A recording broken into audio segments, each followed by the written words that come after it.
Arkadaşlar kanalıma hoş geldiniz. Bugün sizlerle birlikte slime açacağım. O zaman ben bunu açıp geleyim. Evet arkadaşlar ben bunu açtım. Şöyle kutusu, şöyle slime, böyle göz var. Ben bunu 1,5 liraya aldım ve pembe. Evet o zaman elimize takmaya başlayalım. İlk olarak şöyle bakalım içinden ne çıkacak.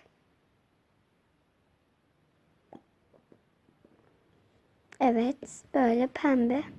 Hemen içine bakalım ne çıkacak. Evet, bir şey çıkıyor.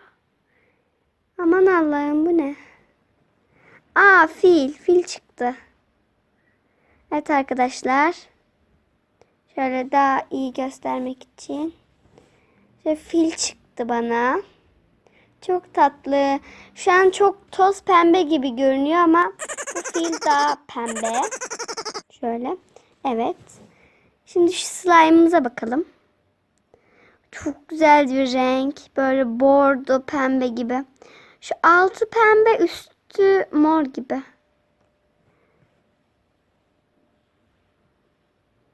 Böyle içi şeffaf. Evet arkadaşlar böyle.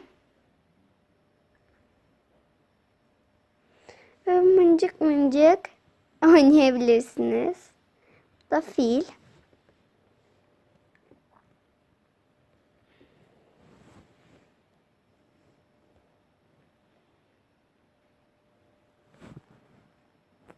Evet arkadaşlar şimdi böyle dağılmasını bekleyelim.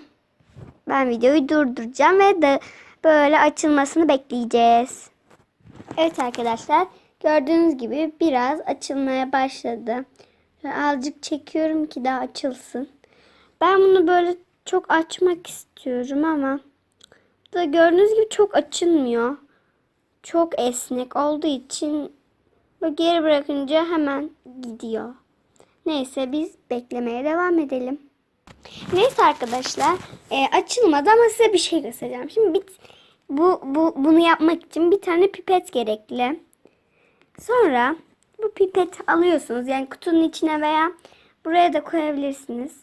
Ben kutunun içine koyacağım. İyice şöyle dibine gitsin.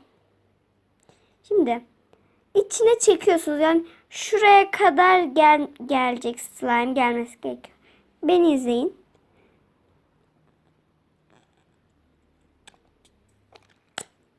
Evet arkadaşlar. Pipetin içine slime doldu. Şimdi onu ve sehpa ya da masanın üzerine yani herhangi bir yerin üzerine geri üflüyorsunuz. Yani çıkartmaya çalışıyorsunuz. İyi izleyin bunu.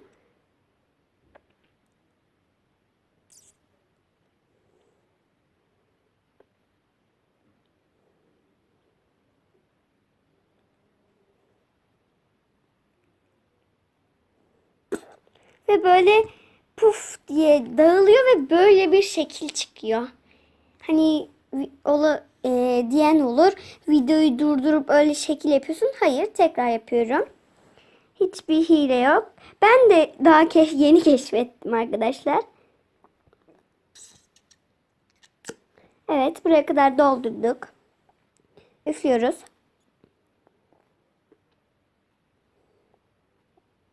Gördüğünüz gibi yavaş yavaş çıkıyor.